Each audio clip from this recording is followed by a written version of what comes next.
আমার ভাইয়েরা বন্ধুরা, মক্কা নগরীতে একজন যুবক মক্কা নগরীতে যাইয়া আল্লাহর ঘর তাওয়াফ করে বিভিন্ন জায়গায় যাইয়া কোনো দোয়া পড়ে না, শুধু আল্লাহর নবীর উপরে দুরূদ পড়ে। এমন সময় আল্লামা শিবলি সাহেব রহমতুল্লাহ আলাইহি জিজ্ঞাসা করে, ওরে যুবক, বিভিন্ন জায়গায় আমি তাকায় দেখলাম তুমি শুধু দুরূদ শরীফ পড়ো, কারণ কি? দুরূদের মধ্যে তুমি কি এমন ফজিলত পেয়েছো? এমন সময় বলে, হুজুর, আমি অন্যান্য দোয়া পারি, কিন্তু দুরূদের মধ্যে আমার এমন একটা ভালোবাসা তৈরি হয়েছে, আমি কেমন করে আপনাকে বোঝাবো? আপনি ভালো করে শুনেন, দিলেন কান লাগায় শুনেন। আমি একদিন আমার বাবাকে লইয়া অনেক দূরে লম্বা সফরে বের হয়েছি। এমন সময় প্রতিমধ্যে যাওয়ার পরে আল্লাহর কি মহিমা, আমার বাবা পৃথিবীর মায়া ছেড়ে অন্ধকার কবরবাসী হয়েছে। এখন আমি কি করব? আশ্চর্য, আমার বাবার চেহারাটা আমি তাকায় দেখি বানরের চেহারার মতো হয়ে গেছে। এখন সকালবেলা মানুষে আসবে, আমি কিভাবে পরিচয় দিব যে উনি আমার বাবা? বানরের চেহারা আমি কিভাবে পরিচয় দিব? লজ্জায় পড়ে গেলাম। আমি এই টেনশন করতে রাতের বেলা আমি ঘুমায়া গেলাম। ঘুমের ঘরে স্বপ্নে দেখি সুন্দর রূপসী একজন লোক, জুব্বা পরিহিত, মাথায় পাগড়ি, আমার বাবার চেহারার মধ্যে হাতরা মলিন করে দিয়েছে। মলিন করতে দেরি হয়েছে, আমার বাবার চেহারাটা নুরানি হইতে দেরি হয় নাই। আওয়াজ থাকলে বলেন সুবহানাল্লাহ। আমি একটা সেকেন্ডের জন্য দেরি করি নাই, আমি সাথে তার কদম মুবারকে পড়ে গেলাম। কে গো? আমার বাবা পৃথিবী থেকে বিদায় হয়েছে। আমার বাবার চেহারাটা একটা বানরের চেহারার মতো হয়েছে, কিন্তু আপনি এই গভীর রজনীতে এসে আমার বাবার চেহারার মধ্যে হাতরা মলিন করে দিলেন। কে গো আপনি? যতক্ষণ পর্যন্ত পরিচয় না দিবেন গো, ততক্ষণ পর্যন্ত আমি আপনার কদম ছাড়ব না। যতক্ষণ পর্যন্ত আপনি পরিচয় না দিবেন, ততক্ষণ পর্যন্ত আমি আপনার কদম ছাড়ব না। আমার আল্লাহর নবী, আমার আপনার নবী, রহমতের নবী বলে, পাগল রে, আমি দুনিয়ার কেউ নয়, আমি হইলাম মদিনার কামলেওয়ালা, দুজাহানের বাদশা, সাইয়্যিদুল কাউনাইন, সাইয়্যিদুল মুরসালিন, মুহাম্মাদুর রাসূলুল্লাহ হইলাম আমি। ইয়া রাসূলুল্লাহ, ইয়া হাবিবাল্লাহ, আপনি যদি আমার নবী হয়ে থাকেন, তাহলে আমার বাবার চেহারার মধ্যে কেন হাতটা মলিন করে দিলেন? আমার বাবার কি এমন আমল আছে যে আমলের কারণে আপনি আমার বাবার চেহারার মধ্যে হাতটা মলিন করে দিলেন? এমন সময় আল্লাহর নবী, রহমতের নবী, মায়ার নবী, দয়ার নবী বলে, প্রতিদিন এশারের নামাজের পরে তোর বাবা একবার আর দুইবার নয়, আমি নবীর উপরে 300 বার দরুদ পড়তো। জোরে আওয়াজ করে বলেন সুবহানাল্লাহ। আজকে এশারের নামাজের পরে তোমার বাবা 300 বার আমি নবীর উপরে দরুদ পড়েছে, কিন্তু তোমার বাবা মারা গিয়েছে। তোমার বাবা মারা যাওয়ার পরে তোমার বাবার চেহারাটা বানরের চেহারার মতো হয়েছে। এই জন্য আমি রহমতের নবী আইসা তোমার বাবার চেহারার মধ্যে হাতরা মলিন করে দিলাম। জুড়ে বলেন না সুবহানাল্লাহ। লোকে আমায় পাগল বলে, লোকে আমায় পাগল বলে, আমার দুঃখ লাগে না, আমার পাগল করেছে আরবের ওই মদিনা। লোকে আমায় পাগল বলে, লোকে আমায় পাগল বলে, আমার দুঃখ লাগে না, আমার পাগল করেছে আরবের ওই মদিনা। ওই মদিনায় শুয়ে আছে জান মুহাম্মদ রাসূল, ওই মদিনার প্রেমিক হয়ে আমি যদি করি ভুল, আমি যদি করি ভুল, ভুলে ভরা জীবন আমার, ভুলে ভরা জীবন আমার, কিছুই তো যায় আসে না। আমার পাগল করেছে আরো বেরোয় মদিনা, আমার পাগল করেছে আরো বেরোয় মদিনা। দুনিয়ার পাগলে কিনা বলে আর কি না খায়, আমি শুধু নবীর সালাম দুরুদ পড়ে মজা পাই, দুরুদ পড়ে মজা পাই। দুনিয়ার পাগলে কিনা বলে আর কি না খায়, আমি শুধু নবীর সালাম দুরুদ পড়ে মজা পাই, দুরুদ পড়ে মজা পাই। কুল কায়নাত যার প্রেমেতে হয়েছে যে দিওয়ানা, আমার পাগল করেছে আরো বেরোয় মদিনা। লোকে আমায় পাগল বলে, লোকে আমায় পাগল বলে, আমার দুঃখ লাগে না, আমার পাগল করেছে আরো বেরোয় মদিনা, আমার পাগল করেছে আরো বেরোয় মদিনা। যদি বলেন ঠিক কিনা বেটি? যুবক বলে, ইয়া রাসূলুল্লাহ, আপনি আমার বাবার লাশের সামনে আসলেন, কি এমন আমল? আল্লাহ নবী বলেন, তোমার বাবা প্রতিদিন আমার উপরে 300 বার দুরূদ পড়ে, তোমার বাবা মারা যাওয়ার পরে চেহারাটা বিকৃত হয়েছে, এই জন্য আমি নবী আয়েশা তোমার বাবার চেহারার মধ্যে হাতটা মলিন করে দিলাম, সাথে সাথে চেহারাটা নোরানি হয়ে গেছে। জুড়ে বলেন না সুবহানাল্লাহ। এমন একজন নবীকে আমার রব, আমার আল্লাহ 4টা দায়িত্ব দিয়া পাঠাইছে।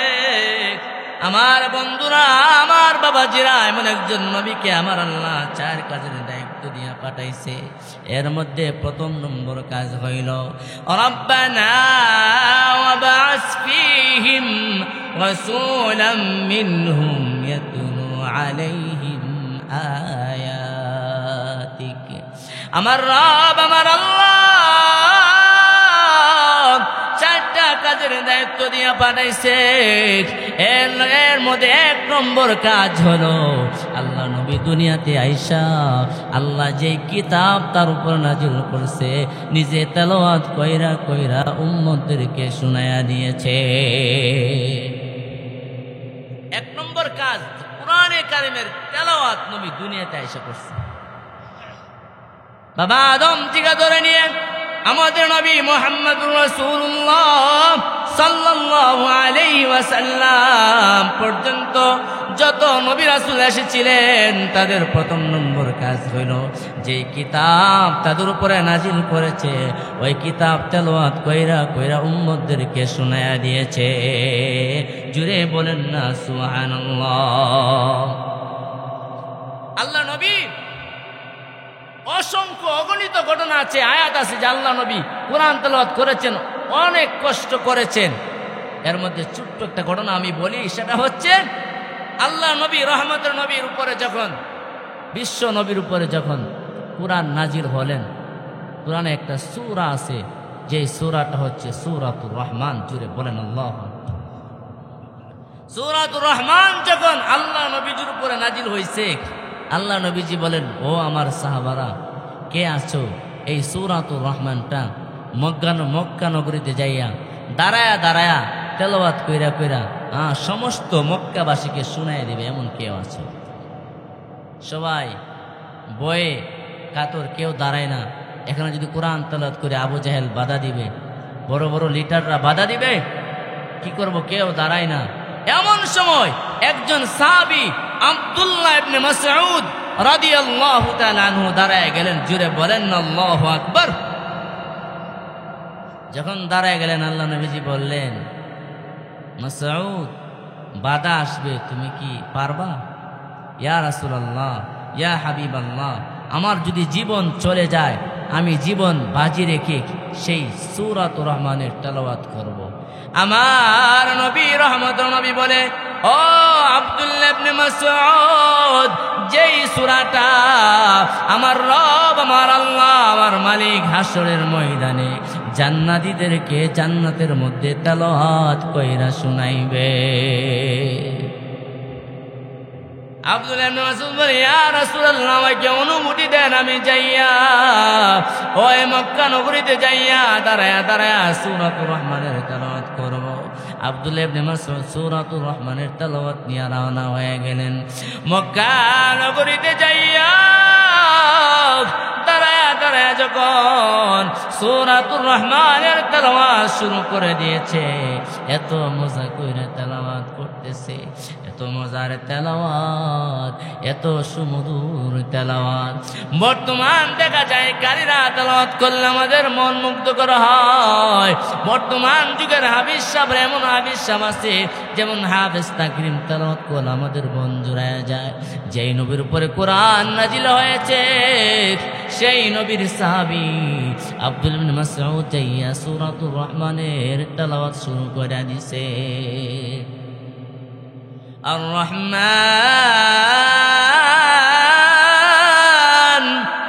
আল্লামাল কুরআন খালাকাল ইনসান। আবু জাহেলের গায়ে আগুন লেগেছে। আবু জাহেল বলে, কে? আমি এখনো জীবিত আছি। মুহাম্মদের কুরআন এই মক্কা নগরীতে দাঁড়ায় দাঁড়ায় তেলাওয়াত করে। কার এত বড় স্পর্ধা! আব্দুল্লাহ দৌড়ে চলে গেলেন, যাইয়া আব্দুল্লাহ ইবনে মাসউদকে বললেন, তোমার এত বড় সাহস, এত বড় স্পর্ধা, এখন আমি জীবিত আছি, মক্কা নগরীতে দাঁড়ায় দাঁড়ায় কোরআন তেলাওয়াত করো। কে তোমার এত বড় সাহস দিয়েছে? কিন্তু আব্দুল্লাহ ইবনে মাসউদ কোনো বাধা শুনে না, বাধা শুনে না, সব বাধা অতিক্রম করে সূরাতুর রহমানের তেলাওয়াত শুরু করে দিয়েছে। জুড়ে বলেন না সুবহানাল্লাহ। এত মজার তেলাওয়াত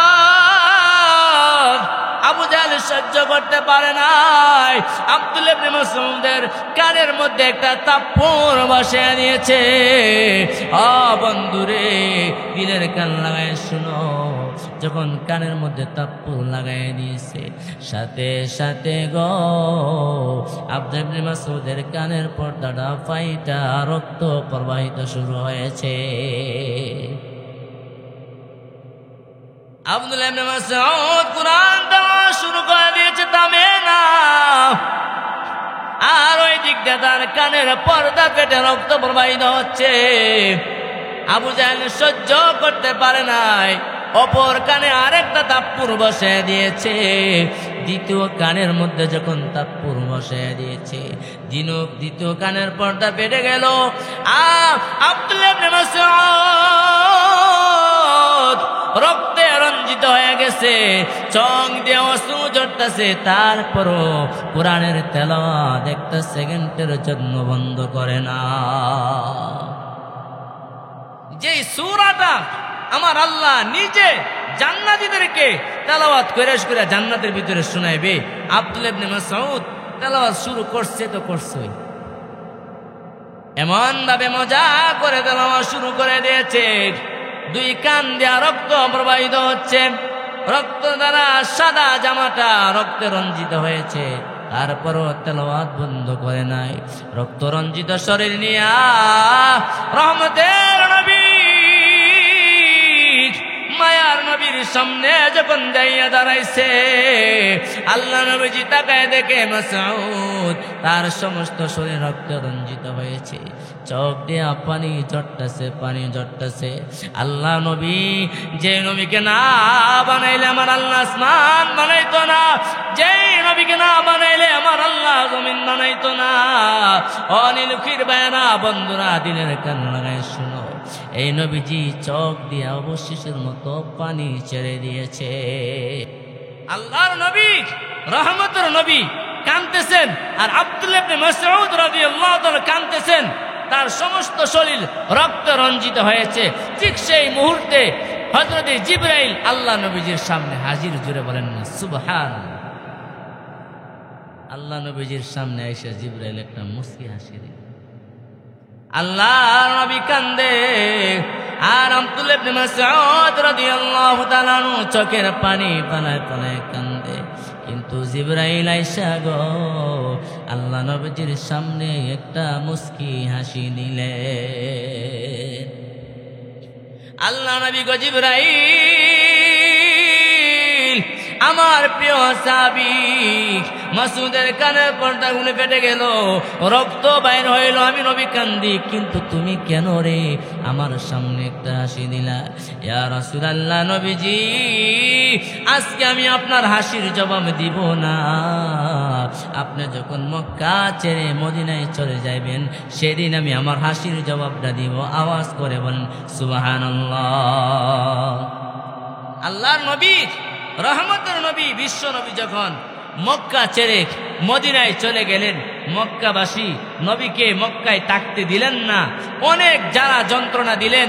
নবী যখন মদিনায় চলে গেলেন, মদিনায় যাওয়ার পরে একটা যুদ্ধ হয়েছিল, যে যুদ্ধটাকে বলা হয় বদরের যুদ্ধ। বদরের যুদ্ধ 313 জন সাহাবী নিয়ে আল্লাহ নবীজি একটা যুদ্ধ সংগঠিত হয়েছিল। আল্লাহ নবীজি মদিনায় যাওয়ার পরে মক্কার কাফেররা মনে করলো মদিনায় যাই আল্লাহ নবীজি দল বড় করতেছে, মুহাম্মদকে কিভাবে শেষ করা যায়, পৃথিবী থেকে কিভাবে বিদায় করা যায়, সেই পরিকল্পনা নিয়ে তারা যুদ্ধে অংশগ্রহণ করবে। তারা অস্ত্রে শস্ত্রে 1000 লোক আর মাত্র 313 জন। আল্লাহ নবীজি বলেন, সাহাবারা তাড়াতাড়ি নাম লেখাও, কে কে যুদ্ধের ময়দানে যাইবে। অনেক বড় ঘটনা, সাহাবারা নাম লেখানো শুরু করলেন। এমনিতেই তাকায় দেখে ছোট ছোট 2টা বাচ্চা, 7-8 বছরের 2টা বাচ্চা গিয়া বলেন, ইয়া রাসূলুল্লাহ, আমরাও আসছি আপনার সাথে যুদ্ধে অংশগ্রহণ করবো, আমাদের নামটা লেখেন। আল্লাহ নবীজি বলেন যে তোমরা এত ছোট মানুষ, তোমরা কি করে যুদ্ধের ময়দানে অংশগ্রহণ করবে, তোমরা তো পারবা না। বলে, ইয়া রাসূলুল্লাহ, আমরা পারবো, আপনি মাপ দেন। 2টা ছোট্ট যুবক মুআয আর মুআয রাদিয়াল্লাহু তাআলা বলেন, ইয়া রাসূলুল্লাহ, ওগো নবীজি, তাদের প্রেম আর ভালোবাসা আল্লাহ নবীর সঙ্গে ছিল। তারা তাদের জীবন বাজি রেখে আল্লাহর নবীকে ভালোবাসতো। সাহাবারা তাদের জীবনের পরোয়া করে নাই, জীবনের মায়া করে নাই। এই জন্য বলা হয়েছে, লা ইউমিনু আহাদুকুম হাত্তা আকুনা হাব্বা ইলাইহি মিন ওয়ালিদিহি ওয়া ওয়ালাদিহি ওয়ান নাসি আজমাইন। তুমি নবীর আশিক দাবি করো, তুমি নবীর ভালোবাসার দাবিদার, তোমার সন্তান, তোমার ছেলে মেয়ে, বাবা, এমনকি পরিবার পরিজন, শুধু তাই নয়, তোমার নিজের জীবনের চাইতে আমার নবী, রহমতের নবীকে বেশি ভালোবাসতে হবে। বলে, ইয়া রাসূলুল্লাহ, আমরা ছোট হতে পারি, আমাদের নাম লেখেন, মাপ দেন। মাপে পড়ে কিনা? আল্লাহর কি মহিমা! বড় ভাইটাকে যখন মাপ দিল, মাপে পইরা গেল। আল্লাহ নবীজি বলল, বড় ভাইটা যখন মাপ দেয় তখন তার পায়ের বুইরা আঙ্গুলটা দিয়ে বারে উকি দেয়। আবার যদি নামের মধ্যে না আসে, যদি মাপের মধ্যে না আসে, বারবার উকি দেয়। আল্লাহ নবীজি দেখা চোখের পানি ছেড়ে দিলেন আর বললেন, তার নামটা লেখো, সে যুদ্ধের ময়দানে অংশগ্রহণ করবে। যদি আওয়াজ করে বলেন না সুবহানাল্লাহ। আর ছোট ভাইকে বললো, তুমি বাড়িতে চলে যাও, তুমি তো ছোট মানুষ, তোমার নামটা লেখা যাবে না। ওগো নবীজি, আমি ছোট হতে পারি গো নবী, আপনার কাছে একটা প্রশ্ন রেখে দিলাম, যুদ্ধের ময়দানে কি লম্বার প্রয়োজন, উচ্চতার প্রয়োজন, না শক্তির প্রয়োজন? আল্লাহ নবী বলেন, শক্তির প্রয়োজন। ইয়া রাসূলুল্লাহ, ইয়া হাবিবাল্লাহ, ওগো নবীজি, আমি লম্বা উঁচু কম হতে পারি, কিন্তু আমার গায়ে শক্তি বেশি। নবীজি গো, আমার কুস্তি লাগায় দেন আমার বড় ভাইয়ের সাথে, দেখেন কার গায়ে শক্তি বেশি। যার গায়ে শক্তি বেশি বুঝে নেবেন যুদ্ধের ময়দানে সেই অংশগ্রহণ করতে পারবো।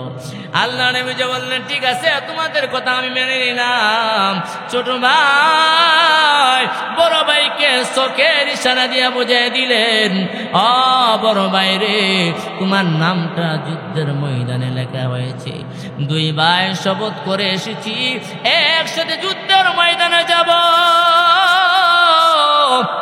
কিন্তু তুমি বড় ভাই, তোমার নামটা লেখা হয়েছে, আমি ছোট বলে আমার নামটা লেখা হই নাই। বাইরে, ও ভাই, তোমার সাথে কুস্তি করে পারবো না, তুমি ইচ্ছা করে হেরে যাইবা, আমাকে জিতায়া দিবা, 2 ভাই একসাথে যুদ্ধের ময়দানে অংশগ্রহণ করব। আল্লাহ নবীজি দেখে বুঝতে পারলেন দুইজন যখন কুস্তি লাগলেন, বড় ভাই একটু বান করে নিচে পড়ে গেলেন আর ছোট ভাইটা উপরে উঠে গেলেন।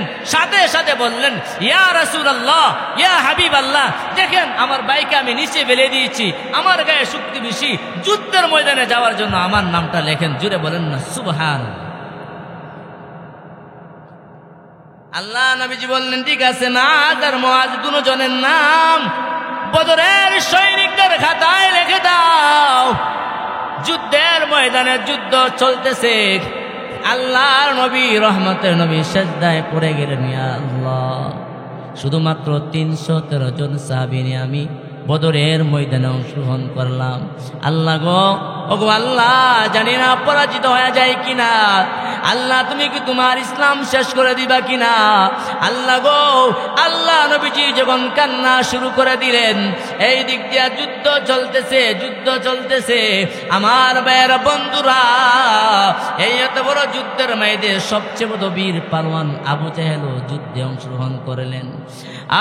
আবু জাহেল যখন যুদ্ধে অংশগ্রহণ করলেন, মুআয আর মুআয আব্দুর রহমান ইবনে আউফকে ডাক দিয়ে বলেন, ও ভাই, শুনেছি মক্কা নগরীতে নাকি আমার নবী রহমতের নবীকে আবু জাহেল সবচেয়ে বেশি জ্বালাইছে, আবু জাহেল সবচেয়ে বেশি কষ্ট দিছে।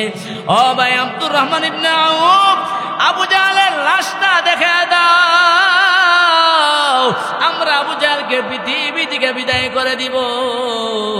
এমন সময় আব্দুর রহমান ইবনে আউফ বলে, ও ছোট্ট ছোট্ট বাচ্চারা, আবু জাহেল বড় বীর পালোয়ান, বড় সৈনিক, তাকে তোমরা শেষ করতে পারবে না।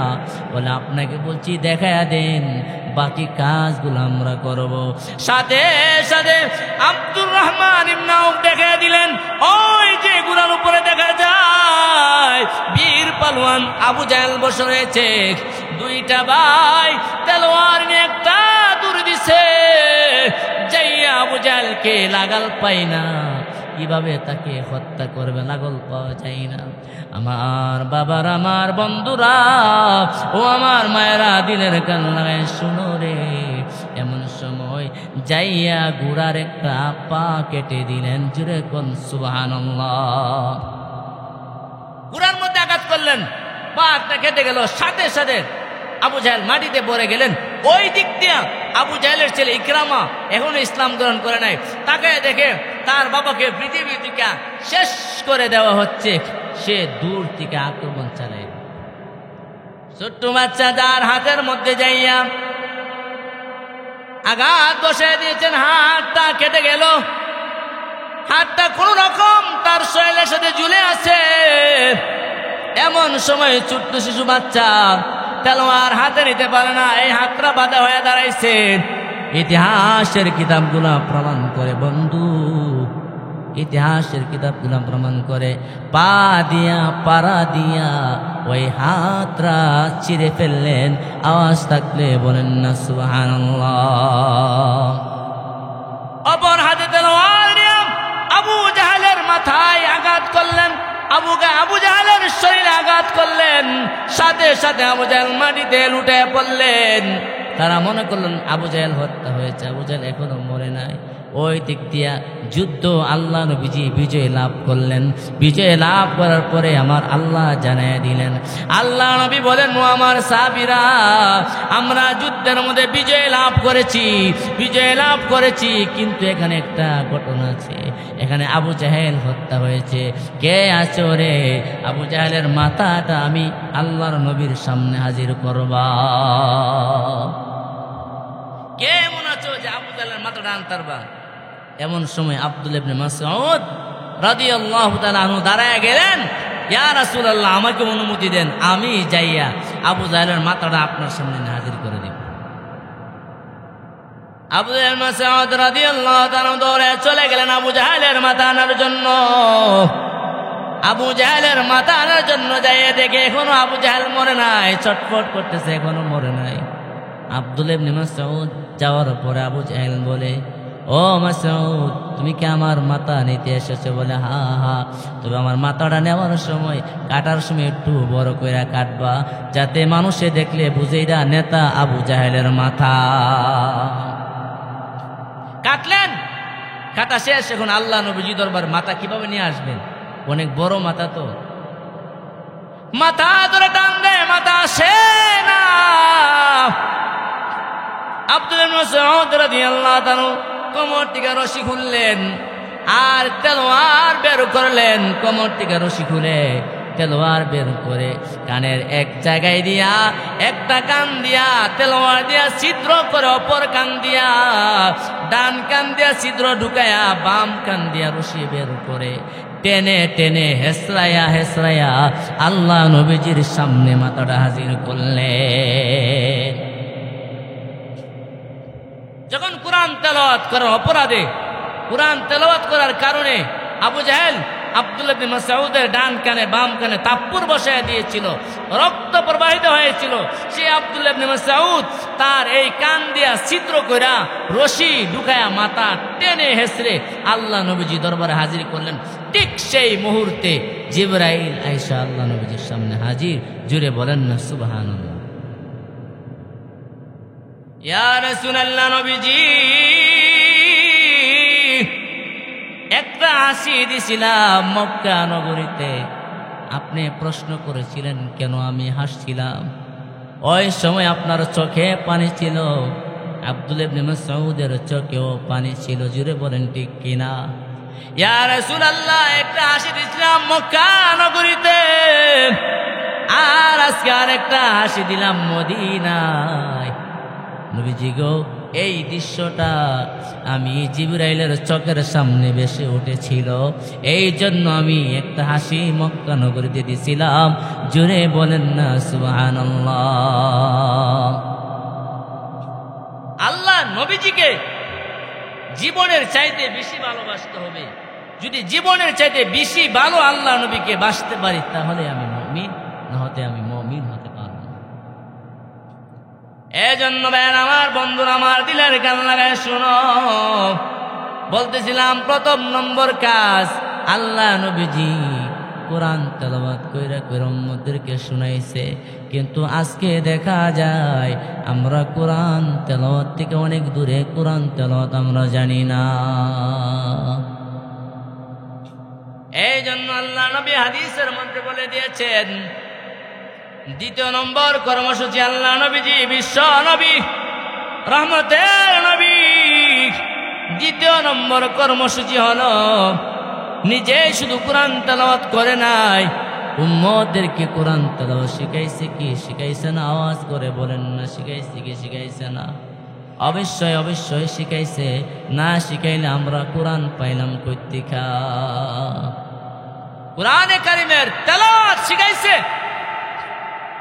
এই জন্য আল্লাহ নবী হাদিসের মধ্যে বলে দিয়েছেন, খায়রুকুম মান তাআল্লামাল কুরআনা ওয়া আল্লামা।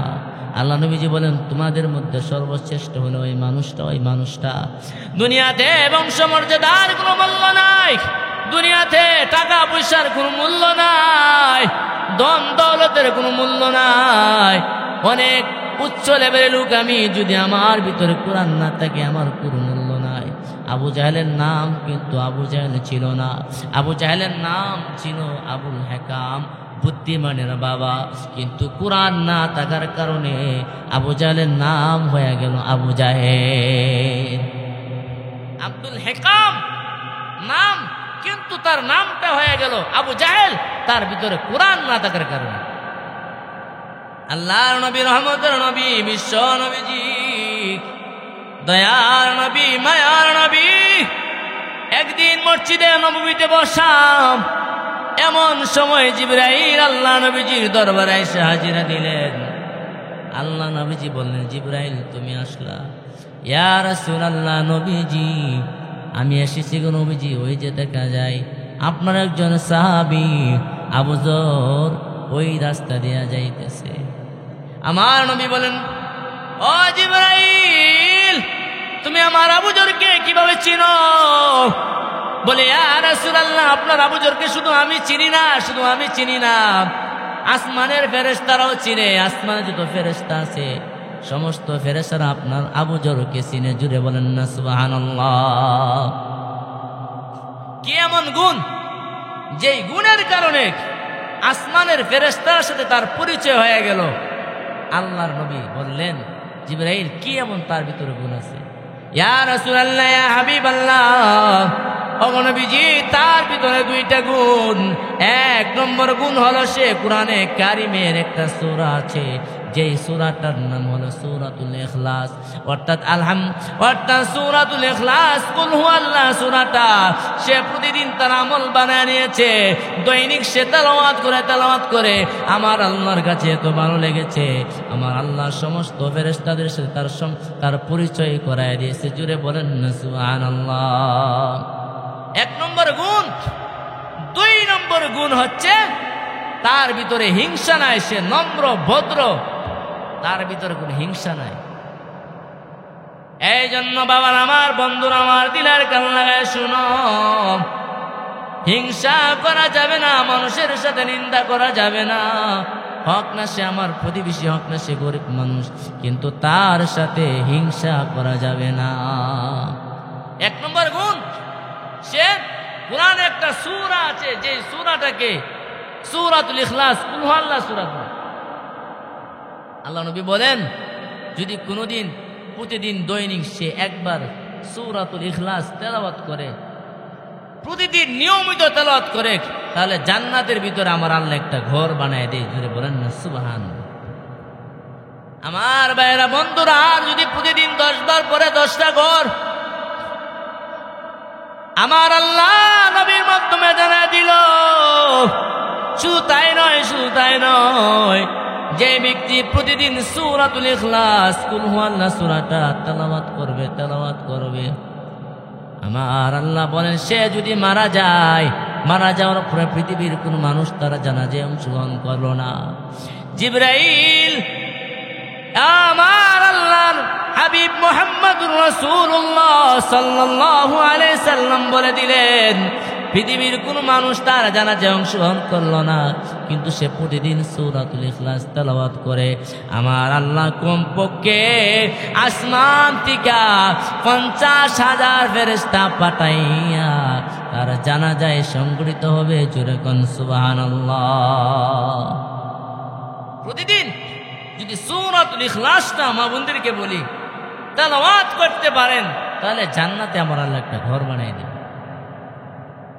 যে হলো দ্বিতীয় নম্বর। প্রথম নম্বর কর্মসূচি, যে নবী নিজে কোরআন তেলাওয়াত করেছেন। আমার ভাইয়েরা, বন্ধুরা ও আমার বাবারা, আমি শেষ করে দিচ্ছি, লম্বা আলোচনা করবো না, শেষ করে দিচ্ছি। দিলের কান লাগাই শুনো আমার যুবক ভাইয়েরা, একজন ব্যক্তি প্রতিদিন এশারের নামাজের পরে সূরাতুল মুলক তেলাওয়াত করতো, তার এটা আমলই ছিল, তার আর কোনো আমল ছিল না। সে নামাজটা শেষ করে বাসায় যাইয়া সূরাতুল মুলক তেলাওয়াত শুরু করে দিত। জুড়ে বলেন না সুবহানাল্লাহ। বাসায় যাই সূরাতুল মুলক তেলাওয়াত করত। সে যখন সূরাতুল মুলক তেলাওয়াত করত, হঠাৎ করে একদিন সে মারা গেছে। মারা যাওয়ার পরে তাকে কবরস্থ করলো। তাকে কবরস্থ করার পরে একজন আল্লাহর ওলি কাশফের মাধ্যমে দেখতে পেল তার কবরের ভিতরে বিকট একটা আওয়াজ হচ্ছে। এমন সময় তাকায় দেখে তার কবর থেকে একটা কুকুর পালায়া যাচ্ছে। আল্লাহর ওলি জিজ্ঞাসা করে, এই তুমি কে? তার কবরের ভিতরে তুমি কে? এমন সময় প্রশ্ন ছুড়ে বলল, আপনি কি আমাকে দেখেছেন? বলে, হ্যাঁ আমি তোমাকে দেখেছি, কিন্তু তোমার পরিচয় কে? তুমি তার কবরের ভিতরে কেন আসলে? এমন সময় বলে, হুজুর, আমি দুনিয়ার কোন মাখলুক নই, আমি হলাম জাহান্নামের আযাব। তার কবরের ভিতরে আযাব দেওয়ার জন্য এসেছি, তার কবরের ভিতরে আযাব দেওয়ার জন্য এসেছি। কিন্তু আমি তার কবরে ঢোকার পরে ডান দিকে আক্রমণ চালাই দিলাম, ডান দিকে আক্রমণ চালাই দিলাম। তাকে আযাব দেওয়ার জন্য বাধা তৈরি করা হয়েছে। ডান দিকে আমি পারি নাই, বাম দিকে চলে গেলাম আযাব দেওয়ার জন্য। বাম দিকেও বাধা দেওয়া হয়েছে, কিন্তু বাম দিকে পারি নাই, পায়ের দিকটা চলে গেলাম তাকে আযাব দেওয়ার জন্য। পায়ের দিক দিয়েও আমাকে বাধা দেওয়া হয়েছে।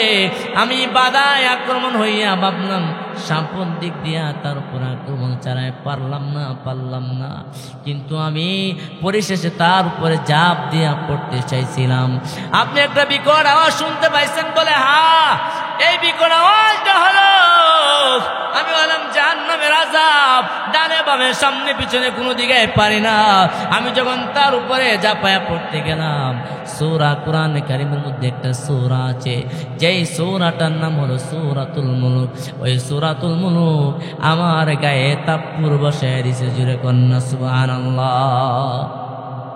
আমি ডানে বায়ে কোনো দিক দিয়ে পারলাম না, সে আমাকে বাধা দিল, সর্বশেষ আমাকে তাপ্পুর মারলো। আমি তার তাপ্পুর খাইয়া জাহান্নামের আযাব কবর থেকে বাগতাছি কুকুর আকৃত হয়ে, জুড়ে কন্যা সুবহানাল্লাহ। এজন্য মা বোনের আমার দিনের গান লাগায় শোনো, প্রতিদিন ফজরের নামাজের পরে ডায়াবেটিস নিয়ন্ত্রণ করার জন্য হাঁটাহাঁটি করো না, রাস্তার মধ্যে বেরিয়ে যাও না। ঘরে কোরআন আছে, কোরআন হাতে নিয়ে তেলাওয়াত শুরু করে দাও, তেলাওয়াত শুরু করে দাও। তেলাওয়াত যখন শুরু করে দিবা, এই তেলাওয়াতের বরকতে আমার আল্লাহ রিজিকের অভাব অনটন দূরে সরাই দিবে। জোরে বলেন না সুবহানাল্লাহ। রিজিকের অভাব অনটন আমার আল্লাহ দূরে সরাই দিবে তেলাওয়াতের বদলতে। কোরআনে কারিম এটা আমার আল্লাহর কথা। যে ব্যক্তি কোরআনে কারিমের তেলাওয়াত জানে না, কোরআন পড়তে জানে না, সে হলো দুনিয়ার একটা বুবা। দুনিয়াতে বুবা মানুষ যেমন কথা বলতে পারে না কারোর সাথে, তার মনের ভাব প্রকাশ করতে পারে না, তাকে কে মারলো সে বলতে পারে না। যেই ব্যক্তি কোরআন পড়তে জানে না, সেও বুবা, সেও আমার রব আমার আল্লাহর সঙ্গে কথা বলতে জানে না। কোরআন ছাড়া আল্লাহর সাথে কিভাবে কথা বলবেন? আল্লাহর সাথে কথা বলতে হলে কোরআন জানতে হবে, কোরআন শিখতে হবে। এই জন্যই আমার আল্লাহ কোরআনে কারিম শিক্ষা করা প্রত্যেকটা মানুষের উপরে ফরজ করে দিয়েছেন। ইলমে দ্বীন শিক্ষা করা প্রত্যেকটা মানুষের উপরে, প্রত্যেকটা মানুষের উপরে আমার আল্লাহ ফরজ করে দিয়েছেন। কেন?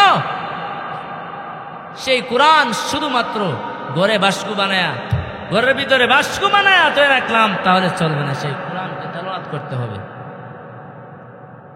আজকে দেখা যায় আমাদের ঘরে বড় বড় টেলিভিশন আছে, বড় বড় টেলিভিশন আমাদের ঘরে বড় সংরক্ষিত আছে, কিন্তু কোরআনটা আমাদের ঘরের ভিতরে সংরক্ষিত নাই, কোরআনের কোনো হেফাজত নাই। আমরা কোরআনের সাথে আমাদের ভালোবাসা এখনো করতে পারি না। এজন্য অনুরোধ থাকবে যে আমরা এই কোরআনের মাহফিলের সাথে সম্পর্ক রাখবো, কোরআনের সাথে আমাদের সম্পর্ক রাখবো। যদি আমরা কোরআনের সাথে সম্পর্ক রাখতে পারি, কোরআনের মাহফিলের সাথে সম্পর্ক রাখতে পারি, জান্নাতের ভিতরে আমার আল্লাহ একটা মাহফিল করবেন, সেই মাহফিলে আমার আল্লাহ আমাদেরকে শরীক রাখবেন। জোরে বলেন না ঠিক কিনা বেটি? এজন্য আমরা কোরআনে কারিমের তেলাওয়াত বেশি বেশি করে করব। আল্লাহ নবী বলে দিয়েছেন, আল্লাহ নবী রহমতে নবী বলে দিয়েছেন, উম্মতেরা, ও আমার উম্মতেরা, কোরআনকে বন্ধু বানাও, কোরআনকে বন্ধু বানাও। কোরআনের সাথে যদি তোমাদের সম্পর্ক ভালো হয়, তাহলে হাসর ময়দানে কোরআন তোমাদেরকে সুপারিশ কইরা কইরা জান্নাতের ভিতরে ঢুকায় দিবে। কোরআন সুপারিশ করবে জান্নাতে ঢুকার জন্য। কোরআনকে যদি বন্ধু বানাই, আজকে আমাদের বন্ধুর অভাব নাই, কোরআনের সাথে আমাদের সম্পর্ক নাই, যার কারণে আজকে আমাদের এই দুরবস্থা। এজন্য আপনাদের কাছে অনুরোধ থাকবে যে আমরা কোরআনের সাথে সম্পর্ক করি।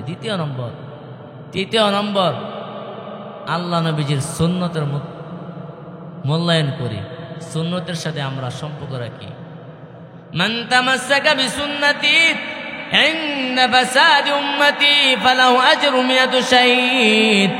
আল্লাহ নবী বলেন, রহমতের নবী বলেন, যে আমার উম্মত একটা সুন্নতকে আঁকড়ে ধরব, একটা সুন্নতের সাথে সম্পর্ক রাখবে, আমার আল্লাহ বলে দিলেন, আমার আল্লাহ জানিয়ে দিলেন, আল্লাহর নবীর মাধ্যমে জানিয়ে দিলেন, 100 গলা কাটা শহীদের সব তোমার আমল নামায় দেওয়া হবে।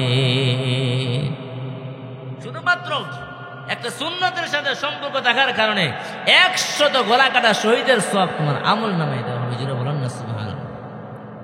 এর মধ্যে ছোট্ট একটা সুন্নত বলি, সেটা হচ্ছে 5 ওয়াক্ত নামাজের আগে মিসওয়াক করবেন। আল্লাহ নবী যে হাদিসের মধ্যে বলে দিয়েছেন, আসিয়াকু মাতহারাতুল লিল ফামি ওয়া মারদাতুল লিরাব্বি।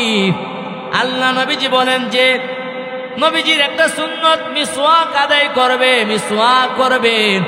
মিসওয়াক করার দ্বারা 70টা উপকার সে পাইবে, 70টা উপকার পাইবে। এর মধ্যে সর্বশেষ উপকারটা হলো সে যখন পৃথিবীর মায়া ছেড়ে চলে যাবে তার জবান দিয়া অটোমেটিক আমার আল্লাহ কালিমা নসিব করে নিবে। তার জবান দিয়া অটোমেটিক কালিমা বের হয়ে যাবে যে ব্যক্তি মিসওয়াকের সাথে সম্পর্ক আছে। আজকে তো আমরা ব্রাশ করি, বাজার থেকে 100 টাকা দিয়ে 150 টাকা দিয়ে ব্রাশ কিনে আনতে পারি, কিন্তু 20 টাকা দিয়ে একটা মিসওয়াক কিনতে পারি না। আল্লাহ নবী বলেন শুধু মিসওয়াকের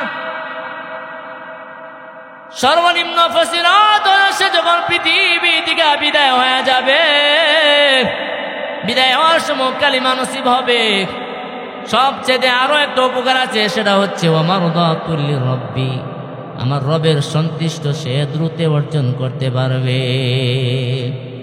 আমার রবের সন্তুষ্ট সে দ্রুত অর্জন করতে পারবে।